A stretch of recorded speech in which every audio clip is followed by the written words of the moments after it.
So let's talk about change for a moment.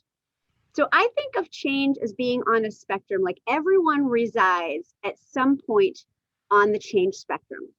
So we have people that are crazy like me who jump out of airplanes on purpose. And so they create change because they like it, right? So I'm both a speaker and an author because I like that variety in my life. I love to travel when we're allowed to travel, and so I create that on purpose. But yet, when something outside of me, beyond my control, like a pandemic or a recession hits, then I feel that resistance. And I'm like, until I can figure out what to do with it. Now, on the other end of the spectrum is someone like one of my sons who could be sitting down doing homework, which he hates.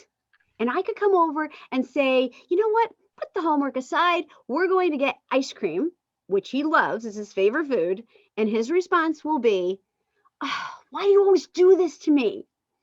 Because there are people who are hugely resistant to change, no matter how positive the change may be. Now, it here's the biggest thing that I want you to take away. Wherever you reside on the spectrum, because everybody's somewhere on there, wherever you reside on there, it's okay.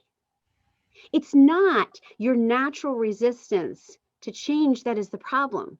It's the amount of time that you spend there that causes the problem. So this awareness, once again, coming back to making you aware of where you are, how you interact with the world, and what you're doing with it can help you move forward faster. So let's just say you're like my son and you're a little bit resistant to change.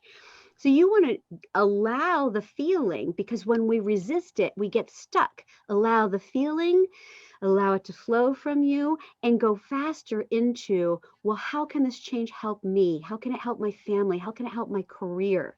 Ask the right questions. So we're shifting our questions. And take a look at this as it relates to your team. Let's say you're leading a team of people. If you understand where your team is on the spectrum of change, you know how to interact with them most effectively. If you have people who are more resistant to change, don't throw everything at them at the same time. Chunk it down for them. Help them see the benefit, the why to the change. Allow them to feel how they feel for the period of time. So this is important, I think, because, this is not going away. Change is the most consistent thing that will be part of your future forevermore. And so it's really important for us to learn how to effectively deal with it, right? So maybe you'll be on dealing with it. The only way to make sense of change is to plunge into it, to move with it, and join in the dance.